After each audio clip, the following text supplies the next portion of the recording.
But look, let's get a take on it from an Arsenal fan, shall we?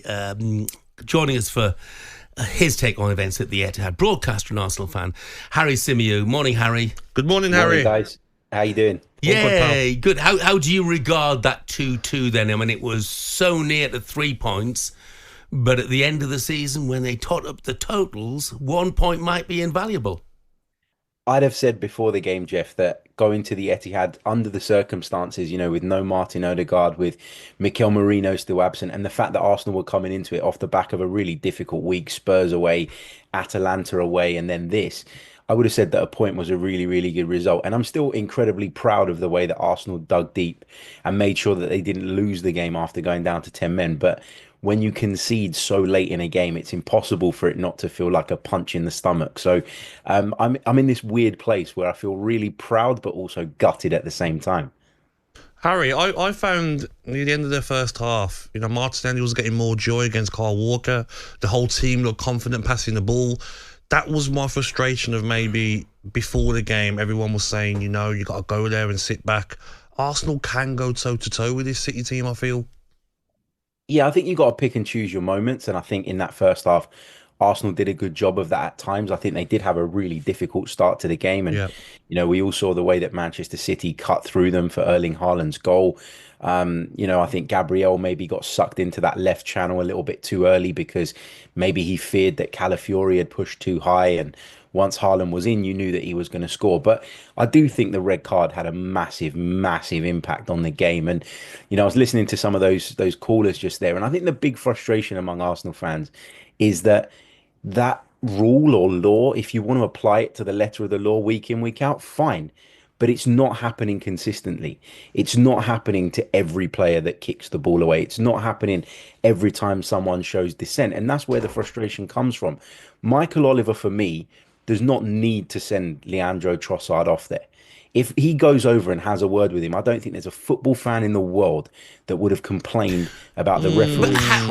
Harry, Leandro Trossard, he knew the consequences, the potential consequences of what he did. So surely you should be pointing the finger at your player rather than the referee.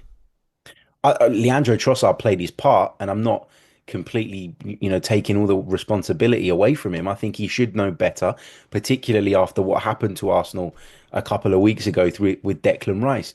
But when we saw the replay back on Sky after at half-time, there was not even half a second between the whistle being blown and Leandro Trossard kicking the ball. And I just think in a game like that, a referee has a responsibility to manage the situation better. And I'll tell you why I feel that. It's not something I've just made up off the top of my head. Howard Webb on his PGMOL propaganda show last season after the game at the Emirates between the two sides came out and said when Kovacic wasn't sent off, and these are his words, I've got them in front of me, I haven't made this up. He said that Michael Oliver doesn't want to have a negative impact on the game by overreacting to something. So he thought that sending Kovacic off for a potential leg-breaking tackle was an overreaction that would have spoilt the game.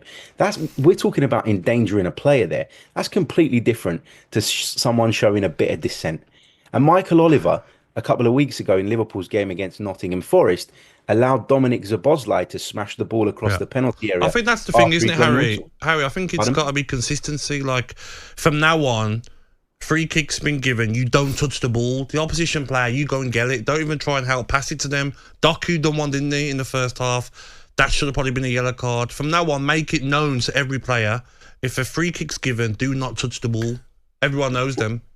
If this is applied consistently, I promise you, I will have no issue with players being booked for that going forward. Personally, it's not the sport that I want to see. It's not the game that I want to see, where big games are being impacted by decisions for things that are, in my opinion, trivial. It's not really a massive deal, I don't think, particularly not in that area of the pitch. It was around about the halfway line. To me, it's not a big deal. But if you're going to apply that, I'll accept it as long as it's applied consistently. And the problem is that it's not. And the trust in the PGMOL from the football fans nowadays, and not just Arsenal fans, is eroding week by week. We all pay massive subscriptions to watch these games. We all travel up and down the country to watch these games.